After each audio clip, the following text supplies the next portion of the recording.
जातियों के दल बना लिए और हम अलग अलग बढ़ते जा रहे हैं। ये इस अखंड भारत का समाधान नहीं, ये समस्या है ये। और सज्जनों, एक बात हम कहें, अगर कोई ब्राह्मण केवल अपनी जाति के कल्याण के लिए रैलियां निकाल करके मर जाए तो उसकी मृत्यु का शोक केवल ब्राह्मण मनाएंगे। अगर कोई क्षत्रिय अपनी जाति के लिए रैलियां निकाल करके मर जाए तो उसका शोक केवल क्षत्रिय मनाएंगे। अगर कोई वैश्य, कोई शूद्र भाई अपनी अपनी जातियों की रैलियां निकाल करके मृत्यु को प्राप्त हो जाए तो उसकी जाति के लोग शोक मनाएंगे। और अगर कोई ब्राह्मण, क्षत्रिय, वैश्य और शूद्र इनको पुत्र की तरह मान करके इनके कल्याण के लिए रैलियां निकाल करके मरेगा तो पूरे भारतवर्ष की जातियां उसके लिए शोक मनाएंगी। बोलिए वृंदावन बिहारी लाल की। और जातियां भी बंटती तो भी कोई बात नहीं, देवता भी बट गए। देवताओं को भी हमने अपनी अपनी जाति में बांध लिया। ये बहुत बड़ी समस्या है। जातियों से हम संप्रदायों में बटे और फिर हमने देवताओं को भी बांट लिया। ये देवता हमारी जाति में उत्पन्न हुआ है, ये हमारा है, हम इसका झंडा लगाएंगे। ये देवता हमारा है, हम इसका झंडा लगाएंगे। ये समाधान नहीं है, ये बहुत बड़ी समस्या है। सोनक जैसा अपना हृदय बनाओ जो केवल एक अपनी जाति के लिए नहीं, लोक मंगलम, पूरे संसार के मंगल की कामना कर रहा है। हे गुरुदेव, संपूर्ण प्राणियों का कल्याण कैसे हो, ये प्रश्न करता है सूत जी से।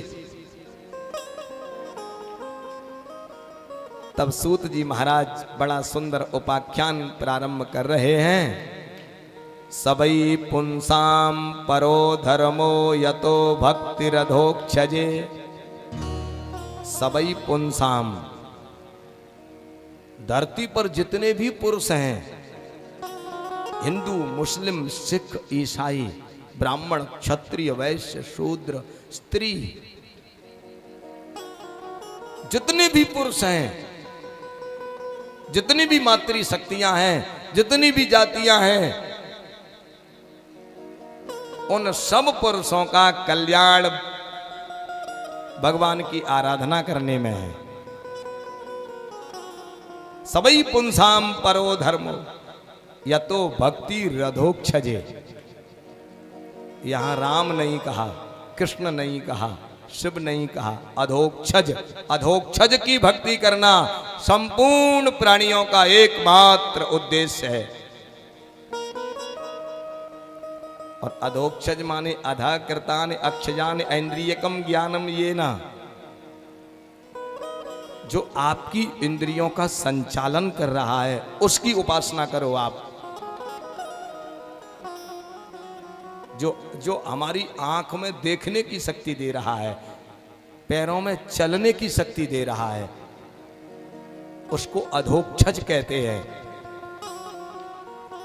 आप राम को मानो मत मानो, कृष्ण को मानो मत मानो, शिव को मानो मत मानो, किसी को तो मानोगे। कोई तो है जो आपको चला रहा है, हमको चला रहा है, बस वही अधोक्षज है। उसी अधोक्षज को कोई राम कह लेता है, कोई कृष्ण कह लेता है, कोई शिव कह लेता है, कोई दुर्गा, कोई गणेश, कोई सूर्य कह लेता है तो कोई ना कोई तो है जो इस सृष्टि के पूरे सिस्टम को चला रहा है। इसलिए उसकी आराधना करना संपूर्ण प्राणियों का एकमात्र उद्देश्य और उसका उसी में कल्याण है। वासुदेवे भगवति भक्ति योग प्रयोजितः। यहां ध्यान देना, वासुदेव कहा है। वासुदेव की भक्ति संपूर्ण प्राणियों को करनी चाहिए। वासुदेव माने संपूर्ण प्राणी जिसमें बसें वो वासुदेव है। एक मुस्लिम भाई भी मृत्यु को प्राप्त होगा, उसका भी बसेरा वासुदेव में होगा। ब्राह्मण, क्षत्रिय, वैश्य, शूद्र इन जातियों में से भी कोई मृत्यु को प्राप्त होगा, उसका भी वास वासुदेव में होगा। इसलिए वासुदेव की उपासना करो। अब उस वासुदेव को आप क्या मान करके कर रहे हो, यह विषय आपका है, लेकिन आत्म कल्याण उसी में है। वासुदेवे भगवती भक्ति योग प्रयोजितः। भगवान वासुदेव की अगर आप विशुद्ध भक्ति करोगे तो जनयत्यासु वैराग्यम, तब आपके अंदर वो ज्ञान और वैराग्य उत्पन्न हो जाएगा। सज्जनों ध्यान देना, भक्ति के बिना ज्ञान और वैराग्य उत्पन्न नहीं हो सकता है।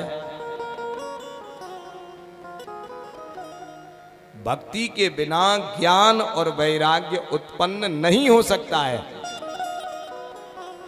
अच्छा, ज्ञान और वैराग्य की मां कौन है?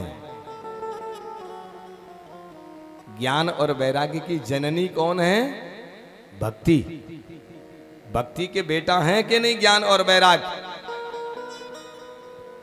तो भक्ति से ज्ञान और वैराग्य उत्पन्न होते हैं, लेकिन वो भक्ति कैसी होनी चाहिए? यद अहितुकम अहितुकम भक्ति, अहितुकी भक्ति। भक्ति स्वतंत्र सकल गुण खानी, बिनु सतसंग न पावह प्राणी। विशुद्ध सत्संग के माध्यम से वो दिव्य भक्ति जब आपके अंदर उत्पन्न होगी, तब आपके अंदर ज्ञान और वैराग्य उत्पन्न हो जाएगा। और सज्जनों ध्यान देना, शास्त्र विधि संपन्न भक्ति अगर जब तक नहीं आएगी, ज्ञान और वैराग्य आ ही नहीं सकता है। भक्ति के नाम पर दिखावा करने वाले कितने लोग घूम रहे हैं, क्या ज्ञान और वैराग्य का बसेरा उनके अंदर है?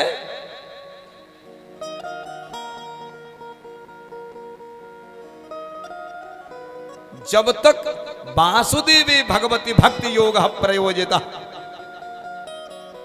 जब तक उस परब्रह्म परमात्मा में भक्ति का अनुसंधान नहीं करोगे, तब तक ज्ञान और वैराग्य उत्पन्न नहीं होगा। धर्म स्वनिष्ठितः पुंसाम विश्वक्सेन कथासु यः। कोई पुरुष कितना भी विधि विधान से धर्म का अनुष्ठान करे और भगवान से अगर प्रीति उत्पन्न ना हो, भगवान में भक्ति प्रेम उत्पन्न ना हो, तो उसको केवल परिश्रम बताया है। धर्मस्य ह्यापवर्गस्य नार्थोर्थायोपकल्पते। धर्म का फल क्या है? हम धर्म क्यों करते हैं? धर्म का फल है मोक्ष। और सज्जनों एक बात मैं और कहूं, थोड़ा कथा को समझने में कठिनाई रहेगी अभी, क्योंकि श्रीमद् भागवत का जो संपूर्ण निचोड़ है वो श्रीमद् भागवत के प्रथम स्कंद अध्याय 2 में है। ये निचोड़ है भागवत का। धर्म का फल क्या है? मोक्ष। नार्थोर्थायोपकल्पते। उसकी सार्थकता अर्थ प्राप्ति नहीं है, यानी धर्म अर्थ के लिए नहीं है, धर्म मोक्ष के लिए है। नार्थस्य धर्मई कांतस्य कामो लाभाय स्मृतः। और भोग विलास उस अर्थ का फल नहीं है। यानी धन किसके लिए है? इसे सरल करके कहें तो धर्म का फल है मोक्ष, अर्थ नहीं है, धन नहीं है। और धन किस लिए है? बोले भोग विलासों के लिए। नहीं नहीं, धन का फल भोग विलास नहीं, धन का फल है धर्म। धना धर्म, धन से धर्म करना चाहिए। धन का फल धर्म है, भोग विलास उसका फल नहीं है। और भोग विलास का फल क्या है? ये भोग विलास इंद्रियों की तृप्ति के लिए नहीं है, ये केवल जीने के लिए है। इनको इंद्रियों को तृप्त करना इनका उद्देश्य मत मान बैठना। ये भोग विलास, संसाधन, घर, आश्रम, बेड, गलीचे, ये केवल जीने के लिए हैं। कामस्य नेन्द्रिय प्रीतिर, और भोग विलास का फल इंद्रियों की प्रसन्नता नहीं, केवल जीने के लिए है। और जीने का फल क्या है? जिया किस लिए जाता है? हम जी क्यों रहे हैं? आखिर हम क्यों जीना चाहते हैं? ये अपने आप में बहुत बड़ा प्रश्न है कि हम जीना क्यों चाहते हैं, मरना क्यों नहीं चाह रहे हैं। हम जीना चाहते हैं, बोले क्यों जीना चाहते हैं? तो बोले जीवस्य तत्व जिज्ञासा, उस तत्व को जानने के लिए हम जी रहे हैं। उस तत्व को जानने के लिए हम जीना चाहते हैं।